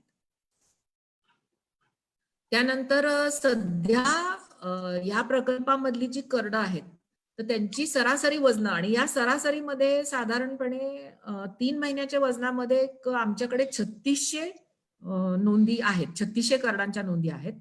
आणि 6 महिने 9 महिने याच्यामध्ये ही संख्या थोडीशी कमी होते. आणि 12 महिन्याची साधारण तरी सुद्धा आमच्याकडे 400 नोंदी आहेत 12 महिन्याच्या करडांच्या. आणि 6 आणि 9 महिन्याच्या साधारण 800 ते 1000 करडांच्या प्रत्येकी नोंदी आहेत. तर ही त्यांची वजन आहेत 3 महिन्याची. 3 महिन्याचं साधारण 11.5 किलो, 6 महिन्याचं 16 किलो, 9 महिन्याचं 19 किलो आणि 12 महिन्याचं 23 किलो. आणि मी मगाशी जे सांगितलं की 1995-96 मध्ये जे सर्वेक्षणाच्या माध्यमातून महात्मा फुले कृषी विद्यापीठाने अभ्यास केलेला होता, तर त्याच्यामध्ये उस्मानाबादी करडांचं 3 महिन्यांचं वजन हे सरासरी 7.5 ते 8 किलो असं सांगण्यात आलेलं होतं. परंतु आम्हाला प्रत्यक्षात जे आढळलेलं आहे, अर्थातच याच्यामध्ये आम्ही पैदाशीसाठी बोकड दिल्यानंतर त्या बोकडांपासून पैदास झालेली करड सुद्धा या डेटामध्ये आहेत. तर त्यामुळे ते सुद्धा एक कारण असू शकतं या करडांची वजन जास्त असण्याचं. आणि दुसरी गोष्ट की प्रकल्पातल्या शेळ्यांचं सगळं लसीकरण, नंतर त्यांना गरज असेल तेव्हा जंतनाशक औषध पाजणे, त्यांच्यामध्ये जे गोचिडा किंवा पिसवा असतात तर त्यांचं निर्मूलन आणि इतर त्यांना वेगवेगळ्या प्रकारचा सल्ला व्यवस्थापनाचा, हे सगळं आम्ही देत असल्यामुळे सुद्धा याच्यामध्ये ही वजनांची वाढ झालेली आपल्याला दिसू शकते. नंतर प्रकल्पातल्या शेळ्या आणि करडांच्या मर्तुकीचं प्रमाण हे 2% कमी आहे. आणि शेळी पालकांना दिलेल्या विविध प्रशिक्षणांमुळे शेळी व्यवस्थापनात उत्तम सुधारणा झालेली आहे आणि त्यांच्या उत्पन्नात भरघोस वाढ झालेली आहे. आणि मुख्य म्हणजे त्यांना वजन काटे आम्ही दिलेले आहेत. आणि जेव्हा जेव्हा आमच्या प्रकल्पातली माणसं म्हणजे आमच्याकडचे कर्मचारी हे जेव्हा वजन घेण्यासाठी तिथे जातात, तेव्हा त्याच्यामध्ये हे शेळी पालक सक्रिय सहभाग त्यांचा असतो. आणि त्यामुळे त्यांना वजनांबद्दल चांगलं माहिती झालेलं आहे. आणि माहिती झालेलं असल्यामुळे आपली करड काय किमतीला विकली गेली पाहिजेत हेही त्यांना आता चांगल्या तऱ्हेने कळायला लागलं आहे. नंतर यामध्ये आम्ही 14 मराठी माहिती पुस्तिकांचं प्रकाशन केलेलं आहे शेळी पालकांसाठी. आणि नुकतंच आम्ही उस्मानाबादी मधलं जंत प्रादुर्भावाचं प्रमाण ओळखण्यासाठी शेळ्यांचे डोळे तपासून एक पंडुरोग मापनाचा जो तक्ता असतो, तर त्या तक्त्याची आम्ही निर्मिती केलेली आहे. आणि तो तक्ता मूळ हा दक्षिण आफ्रिकेमधून आपल्याकडे उपलब्ध झालेला आहे. तर त्या तक्त्याची आपल्या शेळ्यांसाठी इथे आम्ही निर्मिती केलेली आहे. आणि यामध्ये याचं श्रेय मी खास करून डॉक्टर गळसासी आणि आमच्याकडचे जे 4 जण सध्या या एक्सटेन्शनच्या कामामधले अधिकारी आहेत तर मी त्यांना याचं श्रेय देऊ इच्छिते. जवळजवळ 400-500 शेळ्यांच्या वेगवेगळ्या प्रकारे ज्यांच्यामध्ये जंत प्रादुर्भाव आहे त्यांच्या डोळ्यांचे फोटो काढून हा चार्ट, हा तक्ता आम्ही तयार केलेला आहे. आणि या आमच्याकडच्या काही पुस्तिका आहेत आम्ही तयार केलेल्या. प्रथमोपचार, लसीकरण, त्यानंतर गर्भपात आणि त्याच्यावरचे प्रतिबंधक उपाय, नंतर पशु उपचारामध्ये आपल्याकडे असलेल्या अंधश्रद्धा, चुकीच्या पद्धती आणि गैरसमजुतींचे निराकरण, ही त्याच्यातली काही उदाहरणादाखल आमच्या या पुस्तिका आहेत. तर थोडक्यात सांगायचं तर आम्हाला असं आढळून आलेलं आहे की उस्मानाबादी ही उत्कृष्ट उत्पादकता असलेली शेळी आहे. तर आज सिरोही शेळीचा खूप बोलबाला आहे, परंतु सिरोही शेळीपेक्षा जुळ्यांचं प्रमाण उस्मानाबादीमध्ये अर्थातच अधिक आहे आणि 2 वर्षात 3 वेत देण्याची सुद्धा तिच्यामध्ये क्षमता आहे. नंतर उच्च दूध उत्पादन क्षमतेच्या सुद्धा उस्मानाबादी शेळ्या आहेत, हे या आमच्या प्रकल्पामुळे सिद्ध झालेलं आहे. म्हणजे आजपर्यंत भारतामध्ये फक्त जमनापारी हीच दुधाची शेळी म्हणून ओळखली जात होती आणि काही प्रमाणामध्ये बीटल आणि सिरोही या सुद्धा दूध उत्पादनासाठी ओळखल्या जात होत्या. परंतु आता उस्मानाबादी ही त्यांच्या तोडीस तोड अशी दूध उत्पादनासाठी शेळी आहे आणि त्यामुळे दूध उत्पादनात, उस्मानाबादीच्या दूध उत्पादनात निवड पद्धतीने सुधारणा करायला भरपूर वाव आहे. नंतर उस्मानाबादीमध्ये भराभर वजन वाढीची सुद्धा क्षमता आहे. की कठीण परिस्थितीला, म्हणजे ज्या वेळेला दुष्काळ वगैरे असतो किंवा खाद्याचा तुटवडा असतो, तर अशा परिस्थितीला सुद्धा ही तोंड देऊ शकते. आणि त्यामुळे आपल्याकडे मोठ्या संख्येने शेळ्यांच्या पद्धतशीर नोंदी ठेवून निवड पद्धतीने उत्पादकता त्यांची सुधारायला भरपूर वाव आहे. आणि ही जर सुधारायची असेल तर काय करायला पाहिजे, याच्यामध्ये मला असं वाटतं की साधारण 100 ते 500 शेळ्यांचे खास पैदाशीच्या शेळ्या उत्पादन करणे हे उद्दिष्ट ठेवून एक प्रकारे ज्याला स्टड फार्म म्हणता येईल, तर अशा प्रकारचे स्टड फार्म आपल्याकडे चालू करण्याची गरज आहे असं मला वाटतं. परंतु हे स्टड फार्म चालू करणाऱ्यांमध्ये मुख्य उद्देश त्यांचा पैसे मिळवणं हा नसावा, तर शेळ्यांची जात सुधारणं हा मुख्य उद्देश असावा. आणि या प्रत्येक स्टड फार्मनी अगदी काटेकोर नोंदी ठेवून त्याप्रमाणे शेळ्यांची निवड करायला पाहिजे. तर याच्यामध्ये तुमचा मागच्या वेळेचा जो वेबिनार झाला होता डॉक्टर तेजस शेंड्यांचा, तर त्यांनी जो शेळ्यांच्या नोंदींवरती त्यांनी भर दिलेला आहे, तर त्या नोंदीच याच्यासाठी आपल्याला उपयोगी पडणार आहेत, या निवड पद्धतीने शेळ्यांची सुधारणा करण्यासाठी. एवढं माझं प्रेझेंटेशन आहे. थँक्यू. मॅडम एक फक्त प्रश्न राहिला. मध्यंतरी तुम्ही तक्ता दिला होता की त्यामध्ये एक शेळी इतकं दूध देते वगैरे वगैरे, तर फील्ड वरती रोज शेळीचं दूध काढून ते मोजणं कसं पॉसिबल झालं? याच्यामध्ये जी एक पद्धत ही international committee on animal recording यांनी सुद्धा शिफारस केलेली पद्धत आहे. ती पद्धत आम्ही दूध नोंदी करण्यासाठी वापरली आणि ती पद्धत म्हणजे त्याला ते वे सकल वे म्हणजे वजन करायचं, त्यानंतर त्या करडाला शेळीचं दूध पिऊ द्यायचं आणि परत त्या करडाचं वजन करायचं, अशी ती पद्धत आहे.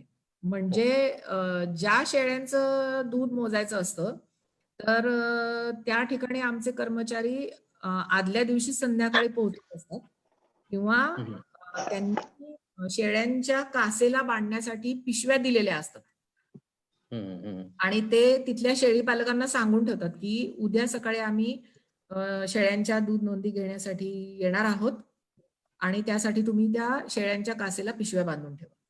आणि मग ते दुसऱ्या दिवशी सकाळी त्या शेळी पालकाच्या घरी गेल्यानंतर ते करडं ही एका बाजूला डालून ठेवलेली असतात. मग ते त्या करडांचं आधी वजन करतात. मग जुळी असतील तर 2 करडांचं वजन, सिंगल असेल तर एका करडाचं, तिळं असेल तर 3 करडांचं ते पहिल्यांदा वजन करतात, त्या वजनाची नोंद करतात. त्यानंतर कासेला बांधलेली पिशवी सोडून ती करडं प्यायला सोडतात आणि त्या कार्डांनी दूध पोटभर त्यांचं पिऊन झाल्यानंतर मग पुन्हा त्या कार्डांची वजन करतात. आणि शिवाय अजून शेळीच्या कासेमध्ये काही दूध उरलंय का हे ते बघतात. आणि जर उरलं असेल तर ते मग एका मोजमाप करण्याचं जे आपल्याकडे सिलेंडर किंवा वृत्तचितीचं हे असतं परीक्षा नळी, त्याच्यामध्ये ते दूध घेऊन त्या राहिलेल्या दुधाचं ते मोजमाप करतात. आणि मग कार्डांचं प्यायल्यानंतरचं वजन आणि दूध प्यायच्या आधीचं वजन ह्याच्यातला जो फरक असतो ते शेळीने दिलेल्या दुधाचं वजन. अशा प्रकारे त्या दुधाच्या नोंदी आम्ही घेतलेल्या आहेत. आणि याच्यामध्ये पुन्हा मी आमचा जो प्रकल्प आहे या प्रकल्पात काम करणाऱ्या माणसांच्या कष्टांना मी दाद देते. कारण त्यांना सकाळी खूप लवकर, अगदी 6-6:30 म्हटलं तरी चालेल, इतक्या लवकर त्यांना त्या शेळी पालकांच्या घरी जाऊन ह्या सगळ्या दुधाच्या नोंदी ह्या घ्याव्या लागतात. नक्कीच.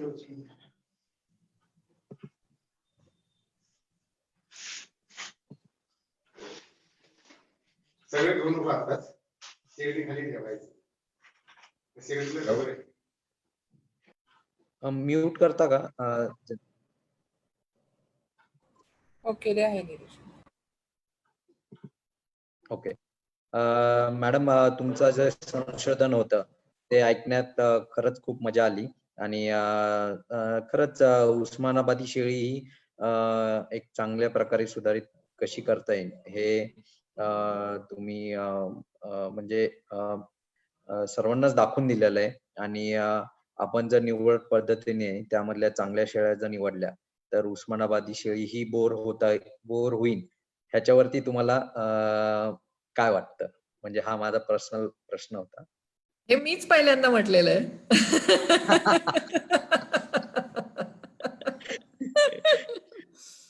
उस्मानाबादी शेळी नक्कीच बोर होऊ शकते, किंवा उस्मानाबादी बोर होऊ शकते म्हणण्यापेक्षा उस्मानाबादी शेळी ही बोर इतकी जगप्रसिद्ध आणि सगळ्यांना हवी असलेली आणि उच्च उत्पादन क्षमता असलेली अशी शेळी होऊ शकते. जर त्याच्यामध्ये आपण भरपूर म्हणजे संख्या शेळ्यांची खूप जास्त पाहिजे ज्याच्यामधून ही निवड केली जाते. आणि काटेकोर पद्धतीने निवड केली गेली पाहिजे. कारण त्याच्यातला धोका असा आहे की फक्त भरपूर खायलाच घातलेल्या शेळ्यांमधून जर का तुम्ही हे केलं तर मग तुम्हाला कळत नाही की खायला घातल्यामुळे या शेळीचं उत्पादन चांगलं आहे का, ती अनुवंशिक दृष्ट्या उच्च गुणधर्मांची असल्यामुळे तिचं उत्पादन जास्त आहे. तर याच्यामध्ये आपल्याला अनुवंशिक दृष्ट्या उच्च उत्पादन क्षमतेच्या असलेल्या शेळ्या निवडायच्या आहेत. कारण अर्थातच त्यांचे जे जीन्स आहेत ते पुढच्या पिढीमध्ये जाणार आहेत. त्यांनी जे काय खाल्लेलं आहे ते काय पुढच्या पिढीमध्ये जाणार नाही. नक्कीच. त्यामुळे याच्यातल्या उच्च उत्पादन क्षमतेच्या शेळ्या आपल्याला निवडायच्या आहेत. आणि आता याच्यामध्ये ज्या एक मॉलिक्युलर लेवलच्या सुद्धा पद्धती आलेल्या आहेत, तर या पद्धतींचा पण आपण वापर याच्यामध्ये करू शकू. अर्थात त्याच्यासाठी खर्च आहे आणि त्याला वेळ लागणार आहे. ते असं जादूची कांडी फिरवल्यासारखं ते होणार नाहीये. तर ते मात्र करण्याची आपली इच्छा असेल सगळ्यांची नक्कीच संघटितपणे तर आपण हे करू शकतो. आणि या शेळीला नक्कीच जगप्रसिद्ध आपण बनवू शकतो. परंतु मग जर बनवली आणि जगातून जर या उस्मानाबादी शेळीला मागणी यायला लागली तर मग इथे भारत सरकारने म्हणलं नाही पाहिजे की आपल्या शेळ्या बाहेर नाही पाठवायच्या पैदाशीसाठी म्हणून. मग त्यांनी आपल्याला पाठवू दिल्या पाहिजेत. कारण आता तसं धोरण आहे भारत सरकारचं की शेळ्या कापण्यासाठी किंवा मटणासाठी बाहेर पाठवू देतात, परंतु पैदाशीसाठी बाहेर पाठवू देत नाहीत. कारण याच्यामध्ये एक जैवविविधता जो कायदा आहे तर त्या कायद्या अंतर्गत तुम्ही परवानगी घेऊन पाठवल्या पाहिजेत. पण ती परवानगी ही घ्यावी लागते. आणि परंतु ती आपल्याकडच्या ज्या मूळ जातीच्या शेळ्या आहेत तर त्यांना ही परवानगी कदाचित मिळू शकत नाही. कारण आपल्याकडची जात ही जतन झाली पाहिजे वगैरे, परंतु ती जतन करणारे हे पशुपालकच आहेत, शेळी पालक आहेत जतन करणारे हे. दिल्लीत आणि मुंबईत बसणारे मंत्री आणि राजकीय पुढारी हे शेळ्या पाळत नाहीत, एक लालू प्रसाद यादव सोडले तर. नक्कीच मॅडम. पण मोठ्या प्रमाणावरती शेळी पालक पशुपालकच शेळ्या पाळणार आहेत आणि त्यांना जर का फायदा होत असेल शेळ्या पाळून तरच ते पाळणार आहेत. काय नक्कीच. केवळ पंतप्रधानांनी सांगितलं म्हणून काय कोणी शेळ्या पाळणार नाहीये. तर ह्या सगळ्या गोष्टी जेव्हा सरकार मानेल तेव्हा हे साध्य होईल. आणि शेळ्यांची सुधारणा करायची तर ते शेळी पालकच करू शकणार आहेत. पण नक्कीच. त्याच्यामध्ये हे संघटितरित्या हे करण्याची गरज आहे.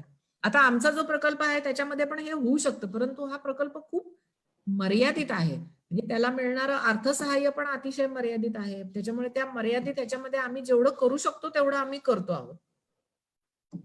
पण आणखी जर का याच्यामध्ये कोणी दानशूर व्यक्ती किंवा यांचं जर का आपल्याला सहकार्य मिळू शकत असेल किंवा एखादी मोठी कंपनी, तर आपण एक प्रकारचा आराखडा असा तयार करून हे नक्कीच काम करू शकतो आणि उस्मानाबादी शेळीला जगप्रसिद्ध बनवू शकतो. नक्कीच, नक्कीच मॅडम. सर्वांनाच त्याची आतुरतेने म्हणजे वाट आहे की कधी आपण यशस्वी होऊ त्या याच्यामध्ये. मेन तर संघटित होणं आहे. एकदा संघटित झालो की काही अशक्य नाहीये. त्यामुळं एकदा संघटित झालो तर नक्कीच आपल्याला सर्व काही अचीव्ह करता येईल. आपण प्रेक्षकांचे काही प्रश्न घेऊ आता.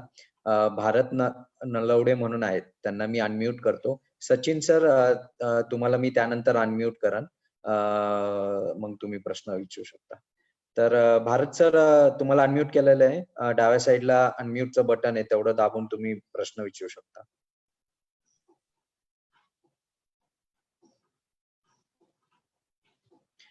ओके. सचिन सरांना अनम्यूट करा. प्राची. सचिन सर, तुम्हाला अनम्यूट केलेले आहे.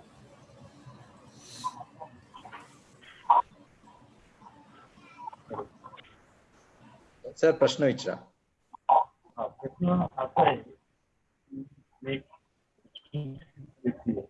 पण मला माझी इच्छा झालेली की शेळी पालन. सर तुमचा आवाज येत सर नाहीये. तुमचा आवाज येत नाहीये. तुम्ही टाईप करून Q&A मध्ये टाकता का तुमचा प्रश्न? मी विचारून सांगतो. तोपर्यंत नलवडे सर आहेत. नलवडे सर, विनायक नलवडे, तुम्हाला आवाज येतोय का तुम्हाला आता? हो, येतोय. सचिन. हॅलो. हो सर, येतोय. तुम्ही बोलू शकता. हॅलो. बोला, तुम्ही बोला. अनम्यूट झाले पुन्हा. Okay. Hello. Okay. Vinayak Nalawade sir आहेत. सर तुमचा प्रश्न विचारा. नमस्कार मॅडम. नमस्कार. तुम्ही आता जो शेळ्यांच्या बाबतीत शेळी पालकच शेळ्या पाळू शकतो, देशाचा पंतप्रधान किंवा मंत्री महोदय हे काही शेळ्या पाळत नाही, ही माहिती मला खूप आवडली. मला यात म्हणायचंय की आपण शेळी पालक संघटित होण्यासाठी बऱ्याच अडचणी निर्माण होतात. त्या संघटित होऊन उस्मानाबादी शेळीला आपण पुढे आणण्यासाठी काही आराखडा जो तयार करायचा म्हणतात, त्यात आपण कशा पद्धतीने करू शकता आणि आपल्या जिल्ह्यातील किंवा राज्यातील शेळी पालक मोठ्या प्रमाणात कसे संघटित होतील यासाठी तुमच्याकडे काय विचार आहेत?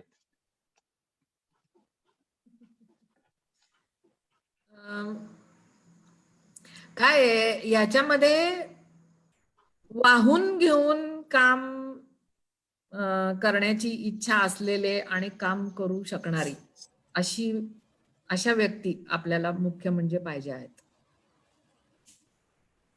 आणि त्याच्यामध्ये दुसरी गोष्ट अशी की नोंदी ठेवण्यावरती त्यांचा विश्वास पाहिजे आणि त्यांनी काटेकोरपणे नोंदी ठेवल्या पाहिजेत. ते दुर्भाग्याची गोष्ट अशी आहे की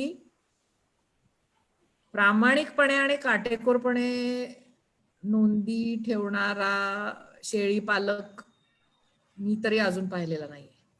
खाजगी शेळी पालक, सॉरी टू से दिस, परंतु मी पाहिलेला नाहीये. आणि जोपर्यंत काटेकोर नोंदी ठेवल्या जात नाहीत तोपर्यंत हे होणार नाही. दुसरं एक असं आहे की आपल्याकडे आपल्याला एक डेटाबेस त्याच्यासाठी लागेल हम्म. आणि जो ऑनलाईन डेटाबेस पण असू शकतो. आणि सध्या याच्यामध्ये न्यूझीलंडची एक कंपनी आहे ॲबॅकस बायो म्हणून. तर मी एका बिहारमधल्या शेळी प्रकल्पामध्ये एक सल्लागार म्हणून काम करते आहे. तर त्या प्रकल्पासाठी या ॲबॅकस बायो या कंपनीने एक डेटाबेस बनवून दिलेला आहे आणि सध्या त्या प्रकल्पातले लोक तो वापरत आहेत. तर अर्थातच खास त्यांच्यासाठी याचं डिझाईन केलं गेलेलं आहे डेटाबेसचं.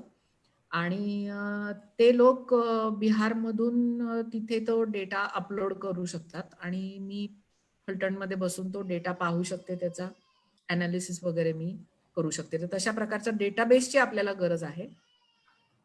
आणि याच्यामध्ये पशु अनुवंशशास्त्र तज्ञ हे पाहिजे आहेत.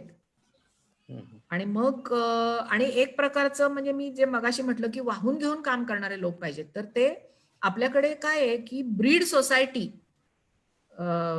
ही संकल्पना अजून प्रस्थापित झालेली नाहीये. हल्ली बरेच लोक ब्रीड सोसायटी म्हणून बोलत असतात, परंतु मला नाही वाटत की त्यांना खरं ब्रीड सोसायटी म्हणजे काय हे कळलेलं असतं असं मला वाटत नाही. तर तशा प्रकारची ब्रीड सोसायटी आपल्याकडे स्थापन झाली पाहिजे आणि त्या ब्रीड सोसायटी तर्फे हे काम होऊ शकतं. पण याला खूप मोठा निर्धार, त्याला अर्थबळ, कष्ट करण्याची तयारी आणि ते निदान 10 वर्ष तरी अथक कष्ट करण्याची तयारी किंवा निदान कमीत कमी 5 वर्ष तरी अशी सगळी त्याच्यासाठी पाहिजे आहे.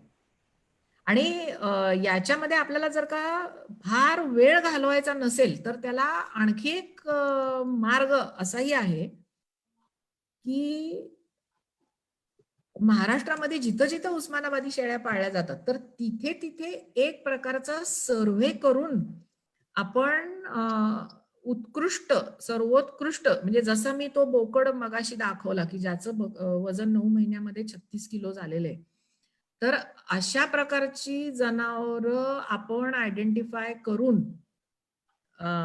थोडासा आपण या अनुवांशिक सुधारणेसाठी शॉर्टकट आपण मारू शकतो. म्हणजे वेगवेगळ्या गावांमध्ये जाऊन या गावामध्ये चांगली शेळी कोणाकडे आहे, जास्त दूध देणारी शेळी कोणाकडे आहे, ज्यांची शेळी नेहमीच जुळी तिळी पिल्ल जोपासू शकते अशा प्रकारची शेळी कोणाकडे आहे, मग त्या शेळ्यांचं आपण त्यांना टॅगिंग करून त्यांची एक नोंद, त्याचा नोंदीचा एक डेटाबेस आपल्याकडे तयार करून आणि मग त्या शेळ्यांपासून जे पैदास होतील ते बोकड त्यांचं आपण टॅगिंग करून अशा प्रकारे सुद्धा हे करू शकतो, त्याचा एक आराखडा तयार करून. तर मग अशी यंत्रणा, अशी इच्छाशक्ती आणि कष्ट करण्याची तयारी ही जर कोणाकडे असेल तर आपण या प्रकारे पावलं उचलू शकतो. पण त्याला आपण शासन दरबारी सुद्धा अनेक अडचणी निर्माण होणार आहेत. त्यासाठी आपली स्वतःचीच आपण जी संस्था आहे ती संस्था खूप मोठी आहे. शासन दरबारी तिचा ऍक्च्युली वजन आहे. ह्या संस्थेच्या अंतर्गतच सभासद किंवा हे रेकॉर्ड शेतकऱ्यांना बनवून आपण संघटित केलं तर काय अडचण निर्माण होईल? आमच्याकडे आम्हाला ताज्या दमाची आणि उत्कृष्ट दर्जाचं काम मानेवर दगड ठेवून किंवा जू ठेवून करू इच्छिणारी अशी एक 5 माणसं आणून द्या, मग आम्ही काम करतो. माणसं मिळत नाहीत आणि आमच्या संस्थेमध्ये काम करण्याचा दट्ट्या एवढा जबरदस्त आहे की तो दट्ट्या वर्षभर हे झाला की माणसं सोडून जातात. Okay okay. आणि मनुष्यबळ हा आपल्या सगळ्यांनाच अडचणीचा प्रश्न आहे. हा, तर त्यामुळे आणि आता असं झालेलं आहे की डॉक्टर गळसासे आणि मी अजूनही तेवढंच काम करतो, परंतु आम्ही पहिले जेवढं पळत होतो तेवढं आता पळू शकत नाही. वय परत होय. परंतु आमच्याकडे पळणाऱ्यांची फौज असेल तर आम्ही हे काम करू शकतो. परंतु आत्ता कुठलंही काम करण्यासाठी किती प्रमाणात आम्हाला रक्त आटवावं लागतं आणि घाम गाळावा लागतो ते आमचं आम्हाला माहिती. तर त्यामुळे असलं काहीतरी काम हातात घ्यायचं तर त्याला ताज्या दमाच्या तरुण माणसांची फौज पाहिजे तुमच्याकडे, तर ते काम होऊ शकतं. उगीच काहीतरी गुळमुळीत उत्तर देऊन मला वेळ मारून न्यायची नाहीये, म्हणून मी स्पष्ट बोलते. नक्कीच नक्कीच मॅडम. नक्कीच अशी मॅडम. माणसं जर आमच्याकडे मिळाली किंवा आम्ही जे कामं करतो यांना ठराविक कालावधीनंतर वेळ मिळाला तर आम्ही नक्कीच तुमच्याबरोबर काम करायला तयार आहे. निलेश सर आहे, माझ्यासारखा माणूस आहे, पृथ्वीराज चव्हाण साहेब आहेत, अशी बरीच मंडळी आहे की आपण हे काम करू शकले पाहिजे अशी माझी अपेक्षा आहे. ठीक आहे, इच्छाशक्ती असेल तर पुढचं होऊ शकतं. नक्कीच मॅडम. मी वेळोअभावी पुढचा प्रश्न घेतो. पृथ्वीराज चव्हाण आहेत, त्यांनी हँड रेज केलेलं आहे. सर तुम्हाला अनम्यूट करा स्वतःला. तुम्ही पॅनलिस्ट आहात तर तुमचा प्रश्न विचारा. ताई नमस्कार, पृथ्वीराज नमस्कार. चव्हाण बोलतोय. नमस्कार. खरं तर उस्मानाबादी शेळी संदर्भात इतक्या विस्तृतपणे ऐकायची संधी मिळाली त्याच्याबद्दल सर्वप्रथम तुमचे आभार.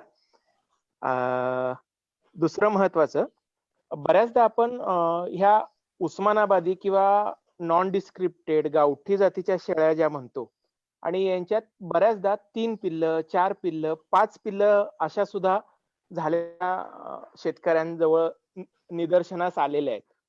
तर अनुवांशिक सुधारणा करत असताना जास्त पिल्ल जास्त पैदास हा क्रायटेरिया गणितात धरणं योग्य ठरू शकतं का? अर्थात तिला तेवढं दूध आणि त्याचं संगोपन करण्याची क्षमता असली पाहिजे. हो, हा चांगला प्रश्न आहे. अनुवांशिक सुधारणेमध्ये महत्वाचं तत्व असं आहे की आपण अनुवांशिक सुधारणा कोणासाठी करायची हे त्याच्यातला महत्वाचा भाग आहे. म्हणजे जे शेळी पालक एकत्रित झालेले असतात तर त्यांना याच्या संबंधी पहिल्यांदा विचारलं पाहिजे की तुम्हाला फायदा हा कुठल्या गुणधर्मामुळे होतो आणि कोणत्या गुणधर्मात तुम्हाला सुधारणा करून हवी आहे. आणि त्यांनी याच्यामध्ये काय बघितलं पाहिजे की त्यांची जी बाजारपेठ आहे तर त्या बाजारपेठेला कसल्या प्रकारची शेळी पाहिजे आहे हे बघितलं पाहिजे, किंवा कसल्या प्रकारच्या शेळीला बाजारात मागणी आहे आणि मग त्याप्रमाणे त्या गुणधर्मामध्ये आपण सुधारणा करू शकतो. समजा काही शेळी पालक म्हणतील की आम्हाला शेळीच्या दुधावरती प्रक्रिया करून त्याच्यापासून वेगवेगळे पदार्थ तयार करून ते विकायचे आहेत, तर मग त्यांच्या दृष्टिकोनातनं जास्त पिल्ल होणं हा तोटा सुद्धा असू शकतो. किंवा कारण जास्त पिल्ल झाली तर मग त्यांना जन्मतःच तोडवून त्यांना काहीतरी मिल्क रिप्लेसर वगैरे त्यांना द्यावा लागेल आणि म्हणजे जेणेकरून सगळं दूध हे त्यांना प्रक्रिया करण्यासाठी मिळू शकेल. तर त्यामुळे काय हवं आहे याचा खूप सखोल विचार करून मग त्या गुणधर्मामध्ये आपल्याला ही अनुवांशिक सुधारणा ही करावी लागेल. मग त्यामध्ये जास्त पिल्ल होण्याची क्षमता असू शकते किंवा जास्त भराभर वजन वाढ होण्याची क्षमता असू शकते किंवा उच्च रोगप्रतिकार क्षमता असू शकते किंवा वेगवेगळ्या परिस्थितीला तोंड देण्याची क्षमता, मग ते दुष्काळ असो, कोरडा किंवा ओला, आणि अशा प्रकारचे वेगवेगळे त्याच्यामध्ये उद्दिष्ट ही असू शकतात. माझा पुढचा प्रश्न होता ताई की दिवसेंदिवस पारंपरिक शेळी पालन करणाऱ्यांची संख्या कमी होत चाललेली आहे आणि बंदिस्त शेळी पालन ही संकल्पना आता बऱ्याच अंशी शेतकरी त्याचा अवलंब करायला लागलेले आहेत. परंतु हे करत असताना जर ऍव्हरेज 45 ते 50 किलो वजन मिळालं मटणासाठी जिवंत प्राण्याचं, तर तो नर किंवा मादी सांभाळणं आर्थिकदृष्ट्या फायद्याचं दिसतंय. तर तुमच्या असं काही लक्षात आलंय का की उस्मानाबादीचा वजन वाढीचा वेग आपण अजून वाढवू शकतो वगैरे? अजून वाढवू शकतो म्हणजे? ज्याला आपण आता जसं 36 किलोची वजन वाढ तुम्ही सांगितलेली आहे, तर तीच त्याचं ज्याला एकूण वजनाचं मी प्रमाण म्हणून. रिफ्रेम करतो. हा. मॅडम त्यांना म्हणायचे की आता आपण 100 दिवसाचे किंवा 3 महिन्याचे आपण जे धरले होते त्यामध्ये पण 11 किलो असं सरासरी वजन आलं होतं.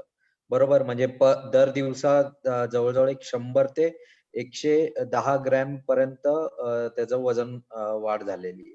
तर ही जी वजन वाढ आहे ती बंदिस्त शेळी पालनाला परवडण्यालायक आहे का? किंवा बंदिस्त शेळी पालनामध्ये खुराकावरती, चाऱ्यावरती, लेबरवरती, लाईट बिल, परत शेड वगैरे ह्याच्यावरती जो खर्च होतो, तो जो गोळाबेरीज केली या सर्वाची, तर त्यात प्रॉफिट असा होऊ शकतो किंवा काही संशोधन करून त्यांचं उस्मानाबादीचं उत्पन्न वाढवू शकतो का आपण असं? हो, ती 11.5 किलो हे जे आज आपल्याकडे सरासरी आहे, तर ती आपण वाढवू शकतो ना. त्याच्यामध्ये त्यासाठीच तर आपल्याला अनुवांशिक सुधारणा करायची आहे. निवड पद्धतीने पैदास करण्याचं सध्या उद्दिष्ट तेच आहे. कारण तो 36 किलोचा जो बोकड आहे तर तो एक आहे.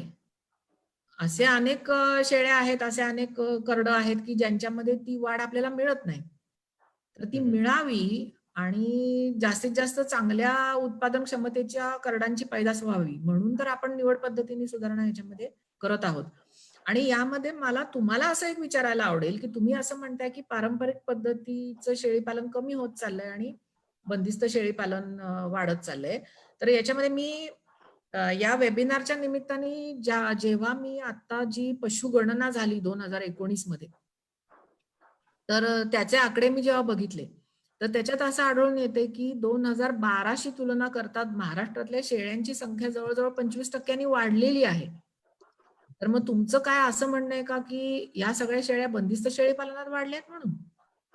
अजून सुद्धा पारंपरिक शेळीपालन खूप मोठ्या प्रमाणावरती केलं जात आहे असं मला तरी वाटतं. विशेषतः विदर्भामध्ये वगैरे खूप मोठ्या प्रमाणावरती अजून सुद्धा चरण्यासाठी रानं, जंगल हे ते उपलब्ध आहे. त्यामुळे तिथं पण मोठ्या प्रमाणावरती हे केलं जात आहे. नक्कीच बंदिस्तच्या तुलनेत पारंपरिकचं प्रमाण नक्कीच जास्त आहे, परंतु बंदिस्त सुद्धा आता थोडं वेग धरून वाढायला लागलेलं आहे असं माझं म्हणणं होतं. ओके, धन्यवाद. सर आणखी काय प्रश्न आहेत? नाही तर मी दुसऱ्यांना अलाव करतो. हो, माझे प्रश्न झालेत. धन्यवाद ताई. बंडोपंत आहेत. बंडोपंत जींना अनम्यूट करा. बंडोपंत जी तुम्हाला अनम्यूट केलेलं आहे, तुमचा प्रश्न विचारा.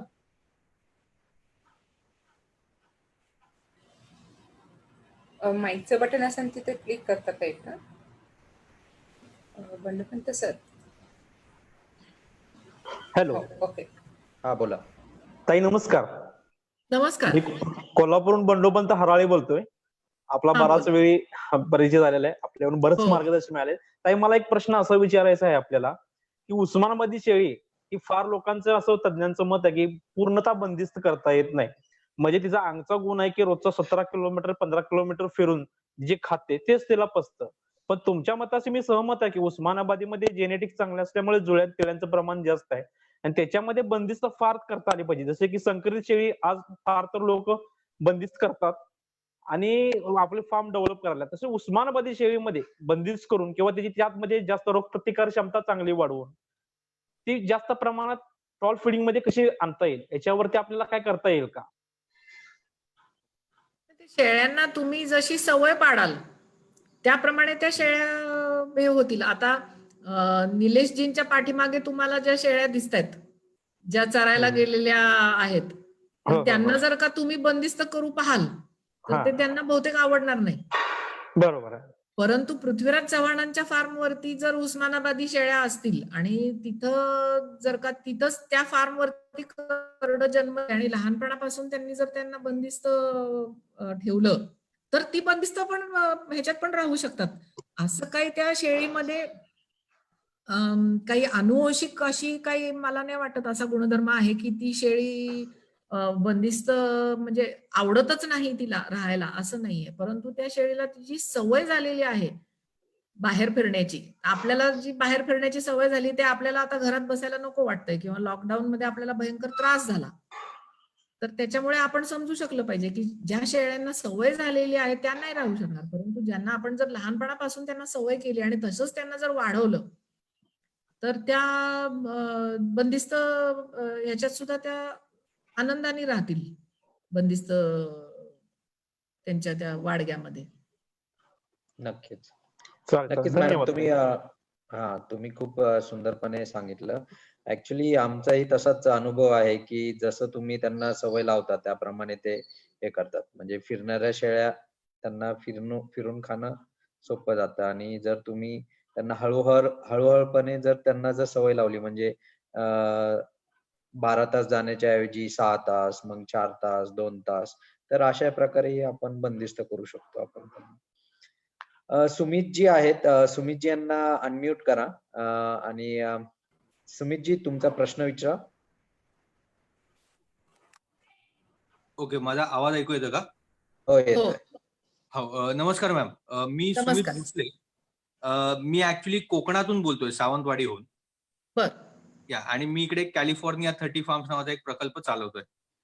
आतापर्यंत जे आपण डिस्कशन मी सगळं ऐकलं, तर 2 गोष्टी म्हणजे ज्या गोष्टी इतरांनी विचारल्या किंवा तुम्ही सांगितल्या तर आता पर्टिक्युलरली आताचा जो प्रश्न होता की बंदिस्त होत नाही उस्मानाबादी शेळी, त्या बाबतीतलं ऑब्झर्वेशन एकदमच करेक्ट होतं. मला फक्त 2 गोष्टी विचारायच्या होत्या की जेव्हा आपण म्हणजे जेनेटिक इम्प्रुव्हमेंटच्या दृष्टीने बघतो, बरोबर, तर त्याच्यामध्ये इन्स्टेड ऑफ भरपूर मोठे प्रकल्प किंवा एक संच एकदम मोठ्या साईजचा तयार करून त्याच्यामध्ये जेनेटिक इम्प्रुव्हमेंटचं काम करण्याऐवजी जर आपण मायक्रो लेवलला म्हणजे फॉर एक्झाम्पल आपण एक 2-2 शेळ्या शेतकऱ्यांना देऊन त्यांच्या कर्वे जर आपण हे काम करून घेण्याचा प्रयत्न केला तर त्याच्यात तुम्हाला किती वायबिलिटी वाटते, हा पहिला प्रश्न.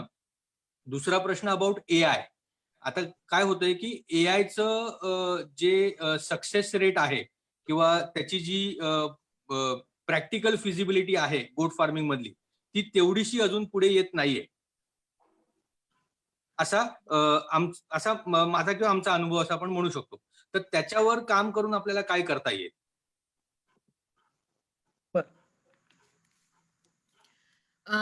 तर याच्यामध्ये पहिलं तुम्ही मॅडम फक्त एकच, आपल्याकडे आणखी एक प्रेक्षक आहेत, त्यांनी सेमच प्रश्न विचारलेला आहे की बरं. AI चा जो सक्सेस रेट आहे तो 50 ते 60% आहे.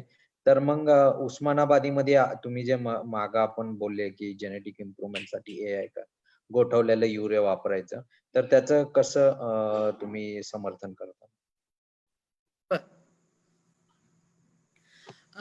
त्याच्यामध्ये पहिला प्रश्न तुम्ही असं म्हणाला की एकाच ठिकाणी मोठं फार्म स्थापन करण्याऐवजी आपण लहान प्रमाणामध्ये शेतकऱ्यांना जर 2-2 शेळ्या दिल्या तर त्याच्यामध्ये आणि त्या शेळ्यांमध्ये जर का आपल्याला जेनेटिक इम्प्रुव्हमेंट करायची असेल तर त्याची काय वायबिलिटी आहे, असा प्रश्न आहे तुमचा.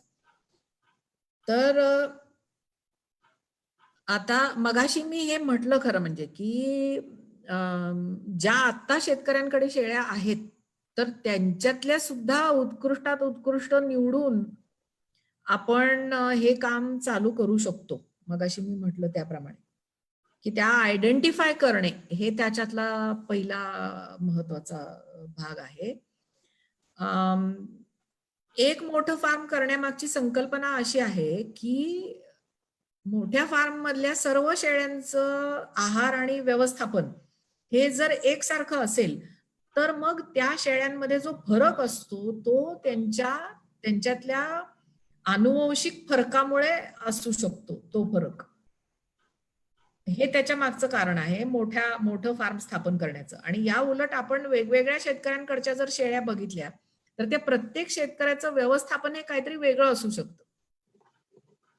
तर मग व्यवस्थापन वेगळं असेल आणि मग त्या शेळ्यांमध्ये जो आपल्याला फरक दिसतो तर तो व्यवस्थापनातला फरक आहे का त्या 2 किंवा इतर जास्त संख्येने त्या शेळ्यांमधला तो आनुवंशिक फरक आहे, हे आपल्याला शोधून काढायला पाहिजे. आणि मग त्यासाठी जास्त प्रमाणामध्ये माहिती आपल्याला गोळा करावी लागेल आणि हे लहान शेतकऱ्यांमध्ये हे काम होऊ शकत नाही असं नाही, हे होऊ शकेलच.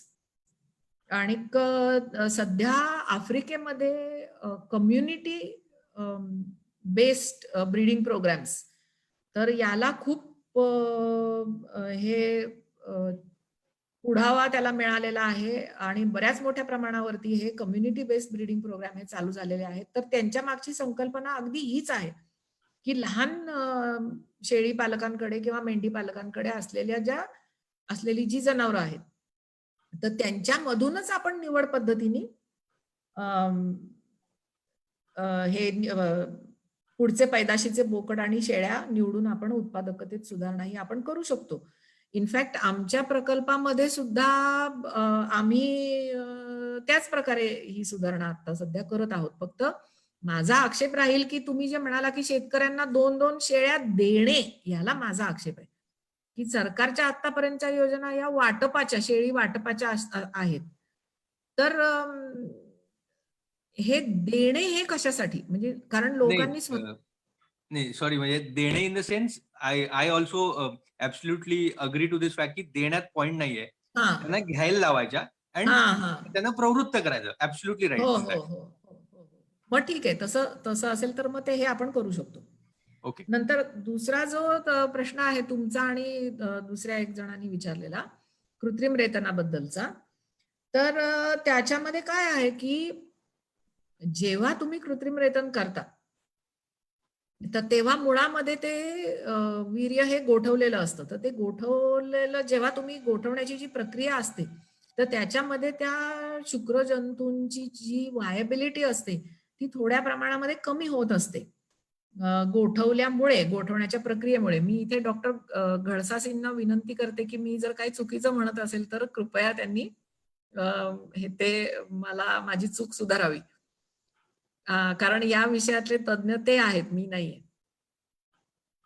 तर त्यामुळे आपल्याला कृत्रिम रेतनामध्ये थोड्याफार प्रमाणामध्ये कमी यश मिळणं हे अपेक्षित आहे आणि ते आपल्याला स्वीकारावं लागेल. परंतु जर का खूपच आनुवंशिक दृष्ट्या उच्च दर्जाच्या बोकडाचं जर वीर्य आपल्याला मिळत असेल तर त्यासाठी थोडासा कमी यश आपल्याला कृत्रिम रेतनाला आलेलं हे आपल्याला स्वीकारावं लागेल आणि त्यातल्या त्यात कृत्रिम रेतनाचं यश कसं वाढेल यासाठी प्रयत्न आपल्याला केले पाहिजेत. आणि त्यासाठी मग त्या शेळीचा माज बरोबर ओळखणं, त्याच्यानंतर माजाच्या योग्य अवस्थेमध्ये कृत्रिम रेतन करणं आणि कृत्रिम रेतनाचे जे सगळे जो प्रोटोकॉल आहे तर ते प्रोटोकॉल हे काटेकोरपणे आपण सांभाळणं. तर या सगळ्या गोष्टी आपण ह्या करू शकतो. तर याच्यामध्ये डॉक्टर घळसासींना आणखीन काय सांगायचं असेल तर त्यांनी प्लीज सांगावं.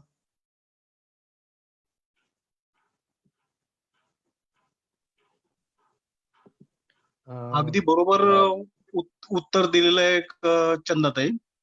ह्याच्यामध्ये सगळ्यात महत्वाचं आहे की जितकी प्रॅक्टिस होत असेल तसे तुमचे फलिताचं प्रमाण सुधारत जाणार आहे. आणि सुरुवातीला जो कोण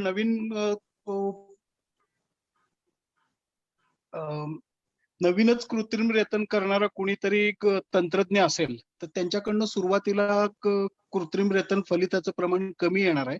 परंतु काही ठिकाणी असं सुद्धा झालेलं आहे की 65-70% फलिताचं प्रमाण प्राप्त झालेलं आहे. ह्याच्यामध्ये सगळ्यात महत्वाचं आहे, आता जसं सांगितलं त्याप्रमाणे, की माजाची अवस्था काय आहे आणि कृत्रिम रेतनाचं टेक्निक काय वापरतात त्याच्यावर ते फलिताचं प्रमाण सुधारू शकेल. परंतु फार अगदी 100 कृत्रिम रेतन केले तर 80-90 फलित होतील, हे थोडस अवघड आहे. नक्कीच सर, खूप चांगलं मार्गदर्शन केलं. थँक्यू.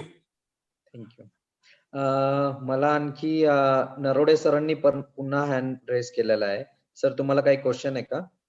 हा, माझा प्रश्न म्हणजे माझी माहिती आहे की उस्मानाबादी ही मोठ्या प्रमाणात बंदिस्त केली जाते की नाही, हा लोकांचा प्रश्न आहे. हटकर नावाचा जो ग्रहस्थ आहे खामगाव चिखली, या ठिकाणी त्यांनी जवळजवळ 200 ते 250 गावठी शेळ्या बंदिस्त करून त्या शेळ्यांची दूध देण्याची कॅपॅसिटी पर डे 2.5 लिटर पर्यंत निर्माण केलेली आहे. तो व्यक्ती आपल्या खामगाव शहरामध्ये रतिबाचे जवळजवळ 70 ते 75 लिटर दूध 100 रुपयांनी शेळीचं विकत आहे. अशा पद्धतीने सुद्धा शेळी पालन करणारे आपल्याकडं शेळी पालक नक्की आहे की मोठ्या प्रमाणात सुद्धा उस्मानाबादी शेळी दूध देऊन प्लस बंदिस्त करता येणारी सुद्धा गोष्ट आहे. ओके सर, छान. नक्कीच आणि ही माहिती तुम्ही सांगितल्याबद्दल धन्यवाद. नाही, आपण त्या पुढच्या माणसाचं माझं बोलणं एक 4 दिवसापूर्वी झालं.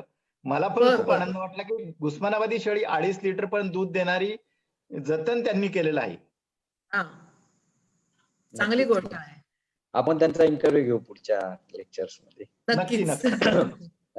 तर मी पुढं आता 7:16 झालेले आहेत. वेळेअभावी 1-2 प्रश्न घेऊ आणि आपण इथं बंद करू. मॅडम, आणखी एक होतं की नारायण सर आहेत, त्यांनी विचारलं होतं की संगमनेरी व उस्मानाबादी शेळी यामध्ये नक्की काही फरक आहे का? म्हणजे बऱ्याच वेळा असं होतं की संगमनेरी काळ्या कलरची आहे, उस्मानाबादी ही काळ्या कलरची आहे. तर त्या दोन्ही स्थानिक उपलब्ध असतात, त्यामुळं त्यांच्यामध्ये असा खरंच असा काही आयडेंटिफाय करण्यासारखा काही फरक आहे का? संगमनेरी ही पांढऱ्या रंगाच्या शेळ्या संगमनेरीमध्ये निवड केली जाते त्यांची, पांढऱ्या रंगामध्ये. हा, आणि ओके. उस्मानाबादी ही काळी आहे. जनरली संगमनेर मधले काही जण काळ्या शेळ्याही पाळतात, त्यांनाही संगमनेरी म्हणतात. कारण आता आमचं जसं हे फील्ड युनिट आहे उस्मानाबादी शेळीचं, तर तसं हा. संगमनेरी शेळीचं फील्ड युनिट हे महात्मा फुले कृषी विद्यापीठ राहुरी येथे आहे. राईट. आणि डॉक्टर मंडकमाले त्याचे प्रमुख आहेत. तर तुमचा आपण इंटरव्ह्यू घेतलेला. हा, तर मी आतापर्यंत त्यांच्याशी जे बोललेली आहे किंवा मी या आमच्या त्या वार्षिक आढावा बैठकीमध्ये त्यांची जी काय सादरीकरणं मी बघितलेली आहेत, तर त्याच्यामध्ये त्यांनी संगमनेरीमध्ये पांढऱ्या रंगाच्या शेळीलाच महत्व दिलेलं आहे. आणि उलट पांढऱ्या रंगाकडे वाटचाल चाललेली आहे त्या युनिटची, असं ते नेहमी म्हणालेले आहेत. तर त्यामुळे तोच मोठा फरक त्यांच्यामधला दिसतोय. एरवी मॉलिक्युलर लेव्हलला म्हणजे डीएनए लेव्हलला त्यांच्यातला फरक हा आतापर्यंत काही बघितला गेलेला नाहीये. तर त्यामुळे तसं सांगता येणार नाही की नक्की फरक काय आहे त्यांच्यामध्ये. किरण सर आहेत आमच्या नाशिक जिल्ह्या इथे, तर थंड वातावरण उस्मानाबादी शेळीला जगेल, थंड वातावरण असतं, तर त्या ठिकाणी उस्मानाबादी शेळी जगेल का? म्हणजे असं त्यांचा प्रश्न होता. नाशिक जिल्ह्यामध्ये भरपूर पावसाचा आणि याचा आहे, तर त्या ठिकाणी उस्मानाबादी हे टिकू शकते का? आता याला 2-3 प्रकारे उत्तर देता येईल. एक म्हणजे की थंडीच्या दिवसांमध्ये त्यांनी व्यवस्थित संरक्षण केलं पाहिजे त्या शेळ्यांचं थंडीपासून. ते जर करू शकत असतील तर ती उस्मानाबादी राहू शकेल तिथं, असं मला वाटतं. दुसरी गोष्ट की मग तुम्हाला उस्मानाबादी कशासाठी ठेवायची? मग तुमच्याकडे स्थानिक शेळ्या ज्या या थंडीला तोंड देऊ शकतात, अशी शेळ्यांची जात आहे का तिथे? आणि मग त्या जातीऐवजी तुम्हाला उस्मानाबादी का ठेवायची, असा मी त्यांना प्रतिप्रश्न करेन मी. अशी नक्कीच मॅडम. मी जस्ट एक जसं की आपण चव्हाण साहेबांचं पण हे केलं, ते ही वाई तालुक्यातले आहे, तिथं भरपूर पाऊस पडतो, नाशिक पेक्षा जास्त. तर त्यांच्या इथं आपण टेबल आणि डायनिंग टेबल आणि हे रूम्स वगैरे बघितलं होतं, त्याचं रेकॉर्डिंग आहे आपल्या ह्याच्यामध्ये. तर तशी व्यवस्थापना केली तर नक्कीच उस्मानाबादी काय कुठलीही शेळी आपण एकदा बंदिस्त करता आली तर मला वाटतंय की कुठल्याही वातावरणात आपल्याला हे करता येईल. मॅडम, वेळेअभावी आपण आपला हा कार्यक्रम आणि माझ्या प्रेक्षकांनाही मी सांगू इच्छितो की प्रश्न भरपूर आहेत, बरेच जणांनी हँड रेज केलेले आहेत.